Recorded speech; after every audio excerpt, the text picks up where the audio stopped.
Et j'ai dit, laissez-moi un petit temps. Je parle avec mon patron, je parle l'espagnol bien, je parle l'enfant bien. J'étais comme un enfant de Guinée. Donc, on m'avait pris, on dit que non, tu vas arriver au bureau, tu vas parler avec votre patron. On m'a amené à la police centrale. Et arrivé à la police centrale, on m'a dit seulement enlever le chaussure. J'ai enlevé le chaussure. 7 jours que j'ai fait en cellule, de là-bas, on m'a répatrié directement à Rocampo. C'est à Rocampo que j'ai touché mon téléphone. Tout que j'avais fait dans 10 ans, c'est rentré dans la terre.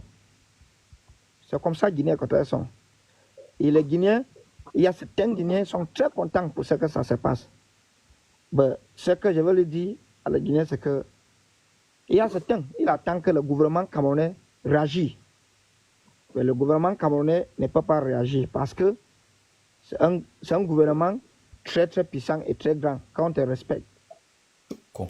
Donc, à tout ce que le gouvernement guinéen fait à le Camerounais, ils savaient que le Camerounais, ils sont dans la guerre parce que c'est la guerre. Parce qu'il y a beaucoup des anglophones qui sont fui la guerre là pour rester en Guinée équatoriale parce que c'est un pays voisin.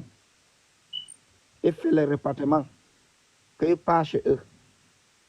Et on a vu dans la vidéo, on a vu presque 300 et quelques. Et je vais vous dire que l'homme guinéen, il y a certains, ils profitaient de ça parce que si on te répatrie aujourd'hui, ils rentrent dans ta maison dans petites minutes, si on t'arrête même, ils rentrent dans ta maison, ils enlèvent tout que tu as fait.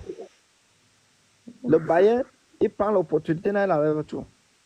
Je n'apprends pas ça. J'ai vécu de ça. J'étais à mes commerçants. J'ai commencé ma vie à mes commerçants. Je sors à mes commerçants. J'ai vécu à Nungumo, à Niézor. Tout le pays, j'ai marché tout le pays de Guinée équatoriale. Je parle l'enfant comme les enfants guinéens. Espagnol même plus que le français, que c'est mon langue.